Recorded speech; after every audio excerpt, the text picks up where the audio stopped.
The plane touched down at Incheon International Airport under a quiet cover of darkness. A drizzle had started, making the runway glisten with light reflections. Daniel Williams leaned back in his seat as the aircraft taxied, his eyes fixed on nothing and everything all at once. He had never stepped foot in South Korea until tonight, but it already felt like the place where everything would begin and end. As passengers filed out, Daniel moved with calculated ease. No rush, no panic. He wore a long black coat, his dark skin slightly hidden beneath the hood. The identity in his passport was real. His name was Daniel Williams. At immigration, the officer looked at his passport. "Business or pleasure?" the man asked in English, glancing up at him with mild curiosity. "Business," Daniel said smoothly, his accent unmistakably Ghanaian. The officer scanned his documents, paused slightly. "You've never been to Korea before?" "No.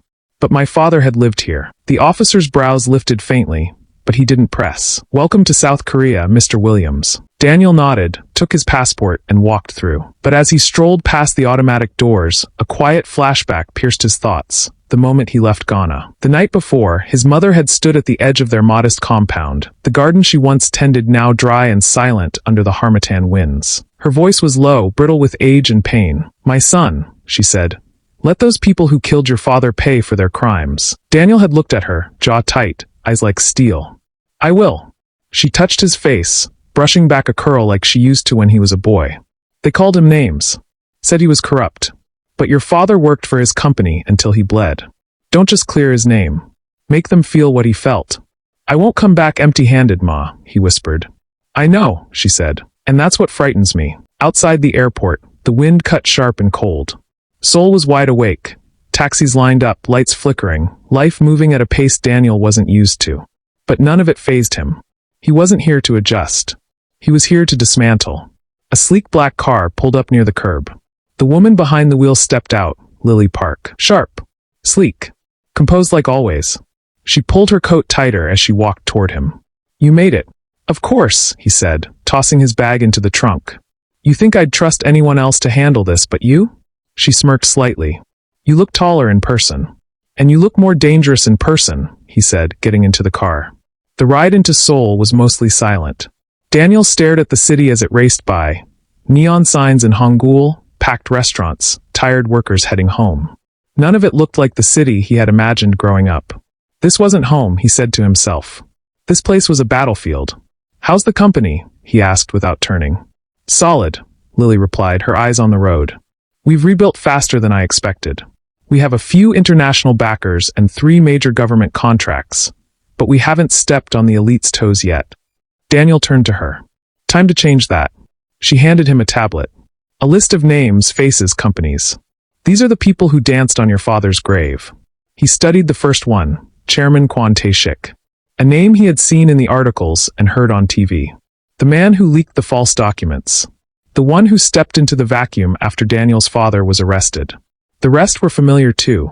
Partners turned traitors. Colleagues turned cowards. "They don't know about me?" Daniel asked. "Not a whisper," Lily said. "Your father never spoke of you. Not to the press. Not to them. You're a ghost. He covered every link he had with you and your mother." Daniel smiled, sharp and cold. "Good. I like ghosts. People never see them coming." They made a detour before going to the company. Daniel insisted. The car drove up a narrow hill, outside the city's main arteries, where a quiet cemetery sat. The drizzle now a steady mist that settled on Daniel's coat as he stepped out. He walked alone to the grave. The stone was simple. The name carved in soft Korean calligraphy, Williams Kwame. No flowers. No photo. No signs of the man he truly was, a visionary who built a tech empire from nothing. Daniel knelt down. The mist gathered on his sleeves. From inside his coat, he pulled a small white mask. He placed it beside the headstone, almost like an offering. "I'm here, Father," he whispered. "I don't know if you planned for me to do this, or if you wanted me to just survive." His fingers brushed the mask once. "But they're going to remember your name." He stood up, letting the mist soak into his clothes. "And they're going to fear mine."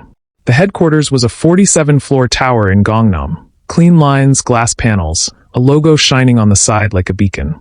The empire his father started had been reborn under his own hands, from Ghana to Korea, with Lily as the silent executor. The guards didn't recognize him. The staff on the executive floor didn't either. Only Lily walked beside him like he belonged there, because he did. They stopped in front of a door at the end of the hallway. It was sleek, dark, and unmarked. No nameplate, no logo. Just a fingerprint scanner embedded in the wall beside it. Just the hum of quiet power. "Want to see your office?" she asked. Daniel glanced at the view from the floor-to-ceiling window. "No," he said. "I want to start with their weaknesses." She handed him another folder. Financial ties. Political leverage. And one thing they all fear, public disgrace. Daniel smirked. "They used that to destroy my father," he said. "Exactly," she replied. "Time to return the favor." That night, Daniel sat alone in the penthouse Lily had prepared for him. The city pulsed outside, unaware of what had just arrived. He opened a black case on the table, inside his tools. A tactical suit. Comms. A silent pistol. And a mask. Not the plain one from the grave. This one had a red slash across the left eye. Daniel held it up to the light. In the reflection of the glass wall, he saw himself. Not the boy who wept when he heard his father had died. Not the man who waited in the shadows, but the ghost. The storm didn't begin with fire or fury. It began with silence. And Soul would never forget what followed.